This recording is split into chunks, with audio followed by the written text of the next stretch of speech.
After an electric first half, the Knicks completely collapse in the second half and lose to the Milwaukee Bucks. We're going to talk about it right now on Locked On Knicks.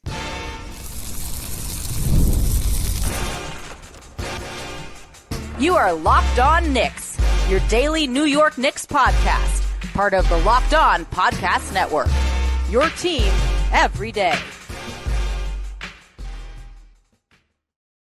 You are locked on to the New York Knicks. My name is Gavin Schall. I am a New York City native, a credentialed media member, and the co-host of the Locked On NBA podcast on Saturdays. He is XJ, the co-host of the Hot Hand Theory podcast, which had a fantastic episode today on Victor Wembanyama, and last week did a great deep dive on your New York Knicks, so be sure to check both of those out. But this is Locked On Knicks, part of the Locked On Podcast Network, your team every day, your daily podcast on the Knicks, giving you the most detailed insight on your favorite team 5 whole days a week. So be sure to join thousands of other Knicks fans in subscribing on both YouTube and your favorite podcast platform for the best insight on your favorite team every single day. And today's episode is brought to you by our good friends over at Game Time. Download the Game Time app, create an account, and use code LOCKEDONNBA for $20 off your first purchase. XJ, it's been nothing but good vibes since you joined the show. That changes tonight. We talk about our first loss together, 121 to 111 to the Milwaukee Bucks. The New York Knicks only score 40 points in the second half. That wasn't good in a half where the Bucks got 62.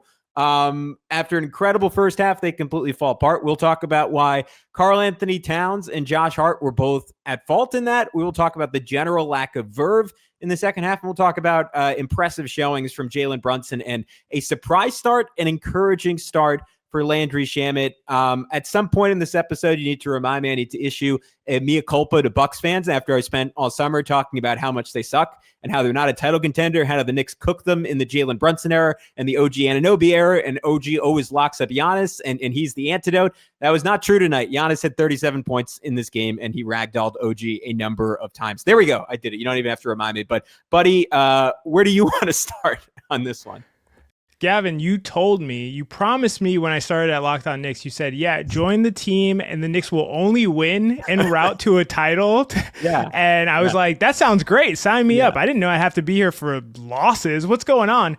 I do want to acknowledge the emotions that go into a loss like that. That was very painful for me. I'm sure it was painful for our audience, and just didn't feel good with seeing how they played and then just kind of letting go of the rope and seeing Giannis just like dominate the game. It's just like that just leaves a bad taste in your mouth. It's really ugly and awful. Seeing Karl-Anthony Towns play the way he did, seeing Josh Hart play the way he did, seeing how badly they missed a couple guys by the names of Deuce McBride and Mitchell Robinson, who is the actual antidote for Giannis Antetokounmpo, is Mitchell Robinson. So all of that together was really, really rough. And if we're going to talk about specifics, I think the main thing that, there's two main things at least that stuck out to me as far as like pushing towards the second half collapse on top of what the Bucks were able to do and what Giannis was able to do.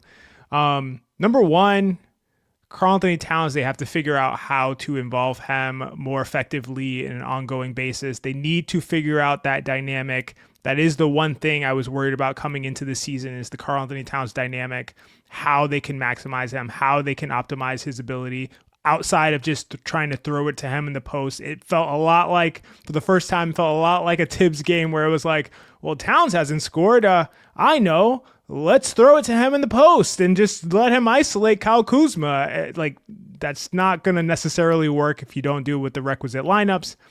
And then Josh Hart closing the game. When he was in at the end of the game, I said the Knicks are not going to win this game, unfortunately, because Josh Hart is not himself. Josh Hart is going to get healthy. He's going to look better. That is not the case right now. He's a negative on offense. I think he hurts them. And I think Landry Shamet, a very nice performance. And I think Landry Shamet has been great in the preseason and to start the season. So he would have been my call there. But those are kind of the two things, but I do want to acknowledge how painful the loss was, but all is not lost. It's early in the season. Knicks are trying things out, so I'll say that to dampen it a little bit, but those are my kind of general thoughts about that second half collapse that was just brutal. Yeah, Cat is now shooting. I don't have the exact number. His Basketball Reference is only updated through 3 games, but they have him at 42% from 2-point range. He was 2 for 9 from there tonight, so that didn't get better. He's below 40% from 2-point range on the season. That is a big issue for the Knicks, like especially when Mike Brown is leaning into like a more optimized spacing lineups. Like that should really benefit Cat, and he should be able to go one-on-one a lot, and he should be able to cook off the dribble. And he's actually like pretty clearly gotten better at those live dribble kickouts that really plagued him when he was doubled. Had like a really nice hook pass too, like even off of a post up where the Bucks got a good double and he swung it late. I thought Doc Rivers though had a really good game plan and at times really did frustrate Cat with like late help, late double teams. And like maybe that quad is bothering him, but I don't want to use that as an excuse because he's looked like awfully explosive at times. Hasn't had those like drives and big dunks yet this year. So maybe that's a sign that he doesn't have his explosion, but there are times where he's just like ripped off the dribble and gotten right to the rim and scored. So I don't really want to use injuries as an excuse. I do think some of it is like when the Knicks are playing at their best offensively in the early portions of this season, they get into like driving kick.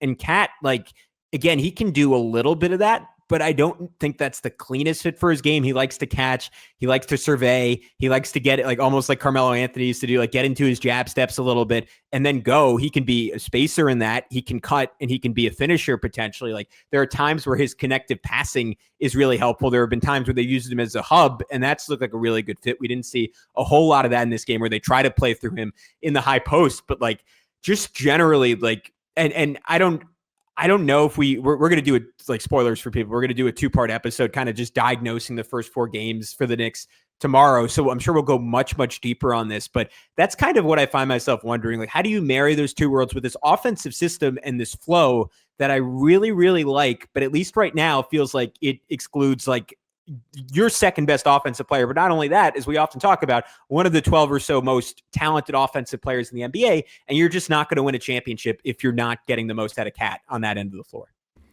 I think the biggest conversation we're going to have this season, Gavin, you and I and this pod and just talking about this is going to be like, how do you maximize Karl-Anthony Towns? And it's kind of funny because a lot of it was that same conversation last season. I think this one's going to be slightly different. The difference is, or one of the main differences, I think we're going to see different attempts. I don't think we're going to see it just, trying to hammer a round peg into a square hole all season. I think we're going to see different types of dynamics and different ways to really, put a spotlight on Karl-Anthony Towns' gifted basketball abilities. And to be honest, I just felt like tonight was one attempt and it didn't go well. It wasn't the right thing to do necessarily, but I don't think we're going to see them just keep trying to hammer it home the same way over and over again. I think Karl-Anthony Towns is already being a little bit of a squeaky wheel, as we've seen with some of his comments, and they really have to get him right mentally. He has to feel good.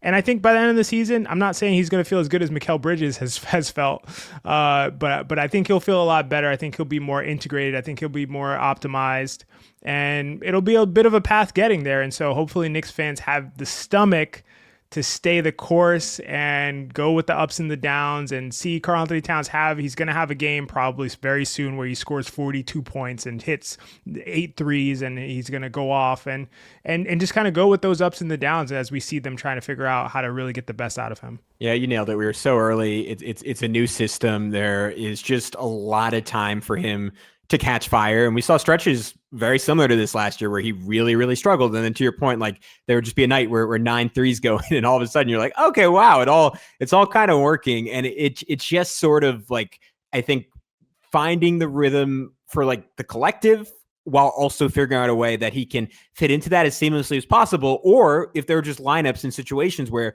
you really cater to him. And I do think there were times and there were stretches where the Knicks tried to do that, tried to get him going. Like early in this game, I thought, and Mike Brown said as much in the post game, like I thought he was spectacular. Like he was really, really good defensively. Like had this great like drop coverage block on Cole Anthony where he recovered in a way like I rarely remember him recovering for a block last year. Like picked off a pass leading to a 3 on the other end. Like his connective passing was really good. And like there are times like where he'll fit in well where he's not doing a ton of scoring. You just look like when they get to those lineups where it's him and a whole bunch of shooting, and they had a group that was Kolek, the 3 Wingstop guys and Cat, And like, it wasn't necessarily him like leading the charge. And if you have a version of that, maybe with Shamet in for Hart, and we can talk about why Hart makes it kind of tough on everyone right now when he's on the floor. But like, Cat was so effective last year in those 5-out lineups with one of Mikal and OG or both of them on the floor. I think leaning into those lineups, like, even if you don't restructure the offense around him, will be pretty advantageous for his success. Credit Milwaukee too. Like, I know I said it before, but I think they just had a fantastic game plan for him tonight. When we come back, I want to talk about Josh Hart a little bit more. I want to get a little broader on the game and also talk some of the positives, because I thought it was a fantastic first half for the Knicks. We'll get into all that next right here on Locked On Knicks. But first, I want to tell you about our good friends over at FanDuel. The NBA is back, and there's no better place to get in on the action than FanDuel, the official sports betting partner of the NBA. Even if you missed the start of the game or want to ride the hot hand, FanDuel has live bets on everything from who will score next to fourth quarter comebacks. Plus, you can even combine live bets into a same game parlay for a shot at a bigger payout. Keeps every game exciting, especially when your team's making that late push. Unfortunately, tonight, that was the Milwaukee Bucks. If you're just a sicko Bucks fan listening to this podcast, well, screw you. But also, this would have been a great night at halftime to put some money on your Bucks. If you had faith in your team, you would have made a whole lot, because they were down by 12 and the Knicks were looking like they were on the brink of running away with the game, but that did not happen. So right now, FanDuel is giving new customers $300 in bonus bets when your first $5 bet wins. So head to FanDuel.com to sign up and play your game with FanDuel, the official sports betting partner of the NBA. And today's episode is also brought to you by our good friends over at Game Time. Basketball season is officially here, and nothing beats being in the arena for those opening games. But let's be real, getting tickets can just be a total headache. Between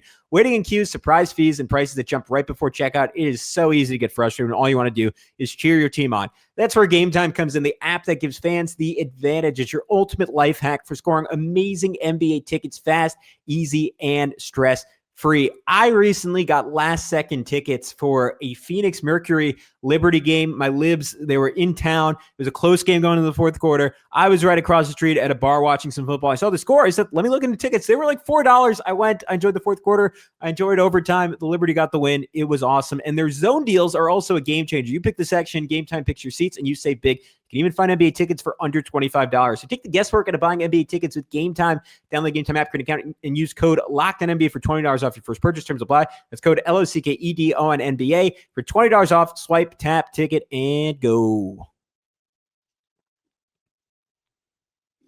All right, what's up, guys? Gavin Schall, adding back to the screen now. XJ, he's here too, rocking it out past midnight on the East Coast. Appreciate all of you who tuned into this late night when we first put it out. I wanted to talk Josh Hart a little bit more. I feel like I'm talking to the guru of the Josh Hart critique, and that is not to say that you don't love Josh Hart, the player. I'd put myself in that same category. I don't love the player.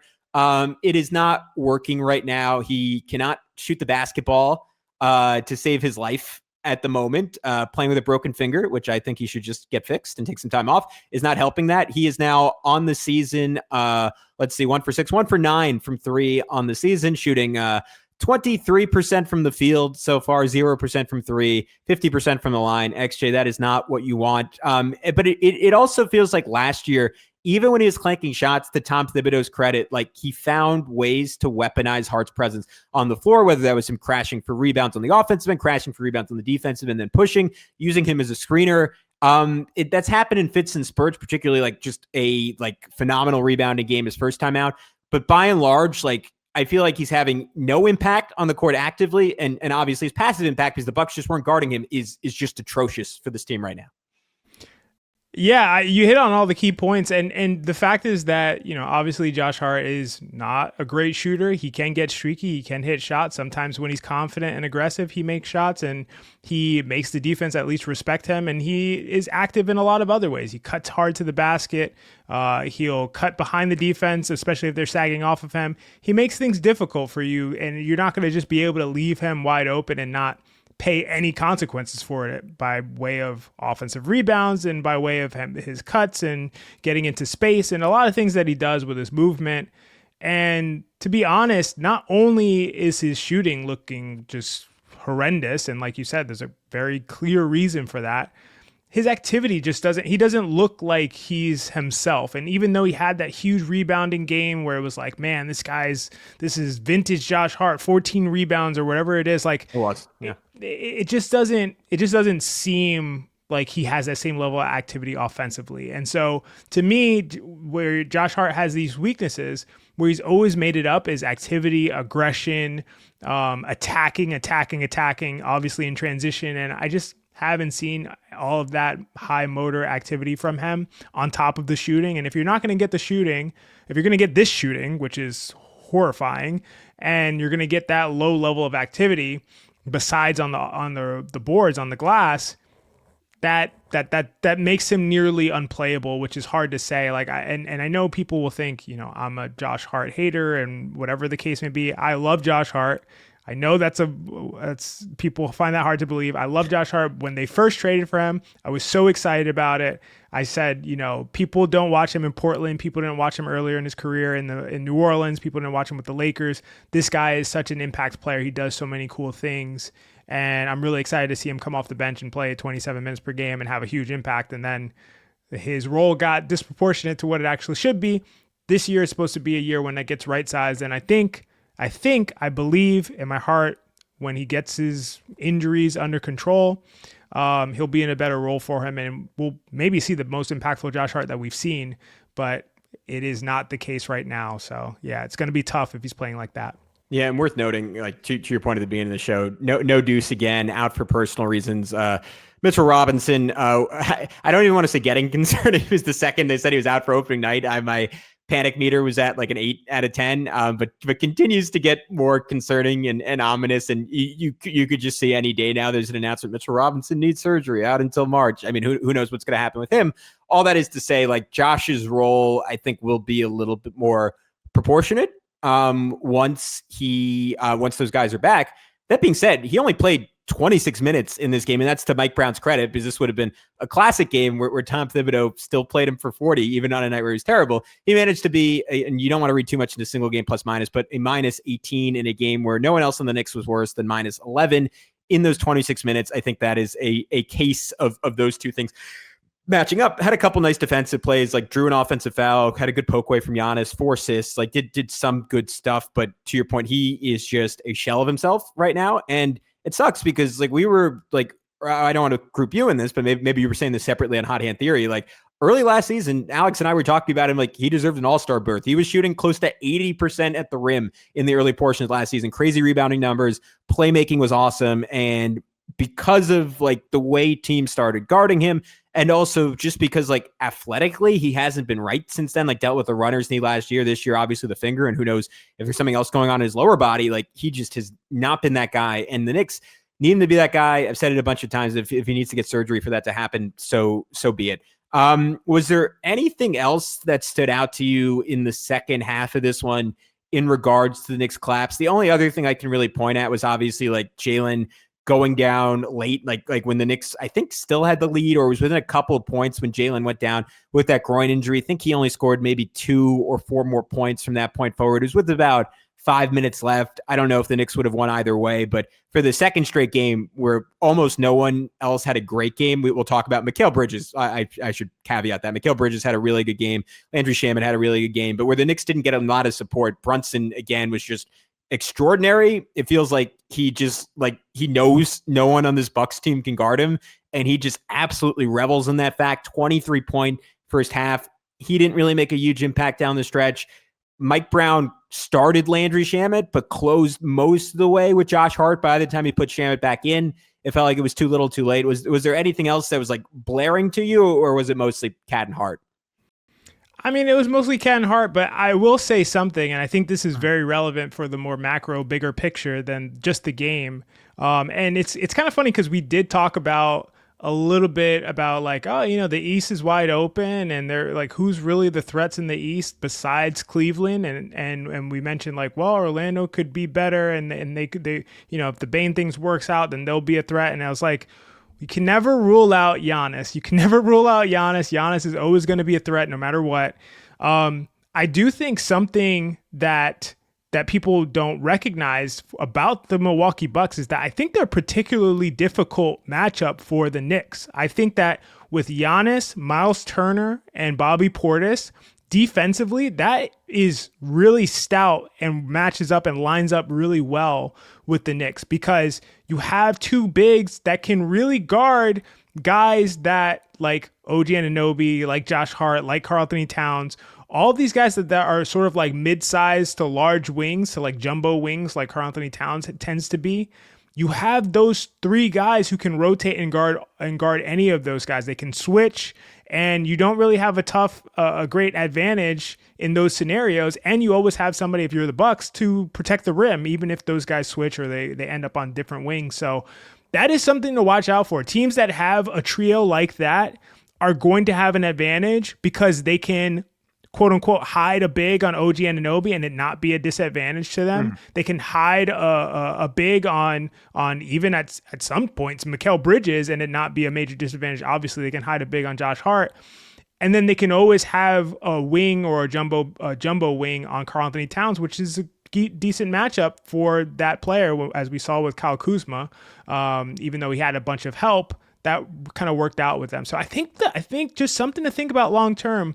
The Bucks, although not as talented as the Knicks, are a sneaky, challenging matchup for them, especially if the Knicks aren't going to have Mitchell Robinson. It's a great point, and it's kind of crazy. Like, I think I underestimated the way they retrofitted this summer and just how much of a difference like Miles Turner and his mobility makes versus Brook Lopez, who was just in a forever drop for the Bucks that Jalen would torch over and over and over again. And like they're scary around the rim. There's a reason they've gotten off to such a good start. Now 3-1 on the season. It is going to be something to watch every single time they play this team, as they look really good. I do. You said it earlier, but Mitchell Robinson, I think, will make a big difference where the Knicks can kind of like play Tibbs ball a little bit and like get into the mud with them and play a little ugly. And maybe in some ways that leans into what Giannis does so well. But I do think the Knicks can guard this team better than they did because, and maybe we'll talk about it more last segment, but they had like the third quarter when Milwaukee went on that run. A lot of it was like the Knicks really overloading on Giannis, really leaning into that gap heavy scheme.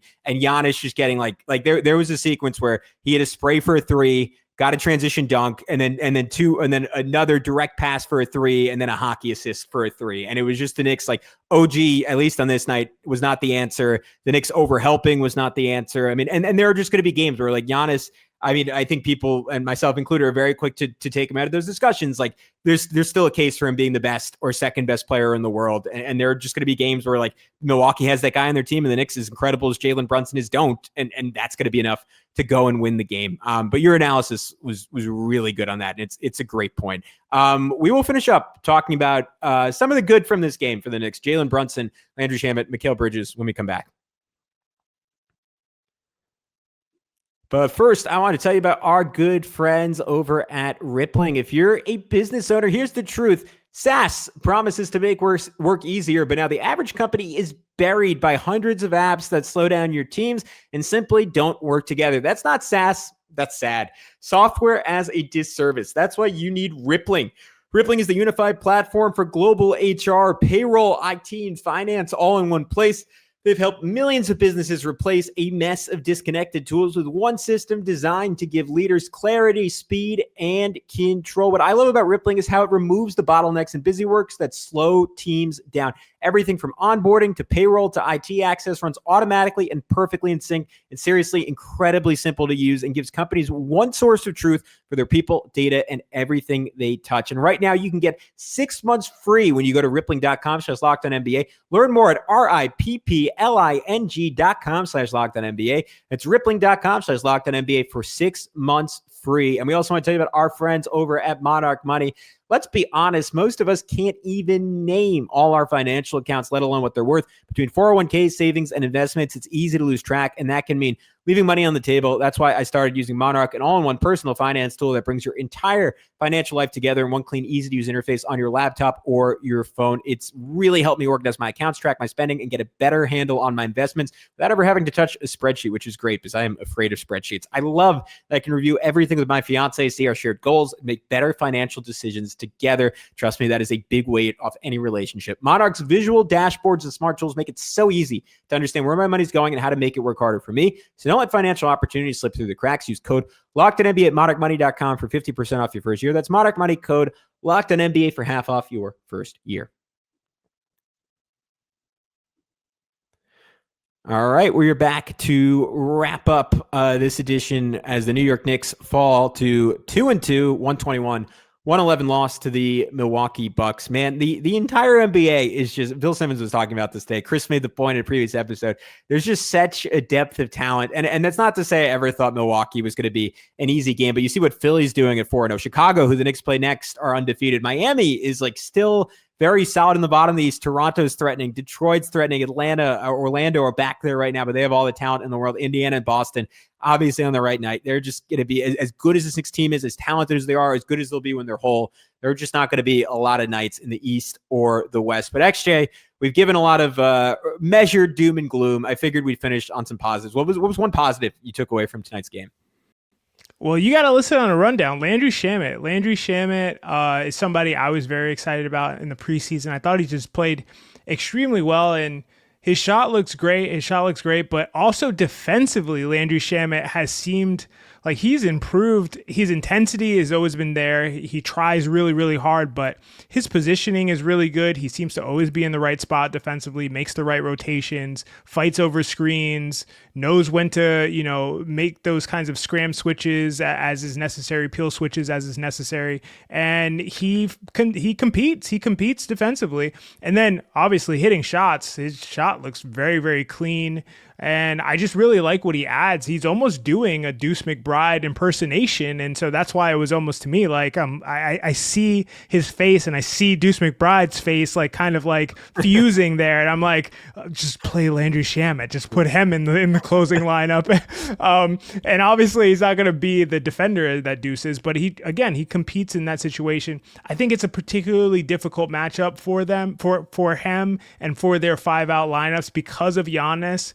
And when you have Giannis, then it's like you have to have OG on him, and OG just really struggled. And when Giannis is like that, like, let's be honest, nobody's going to be able to just stop him or slow him down. So, that I think that's why when they started the second half and they had Landry Shamet out there, they struggled a little bit. They got open shots that they didn't hit, which is something I think people really, really need to pay attention about. Variance is a thing, as much as we don't like it to be. Sometimes you just miss open shots, but I did love how Landry Shamet played overall, and I thought he was super, super impactful. So he was the big, bright, shining star to me, and I love him as part of the rotation. I hope he takes every single one of Jordan Clarkson's minutes moving forward when the Knicks are healthy.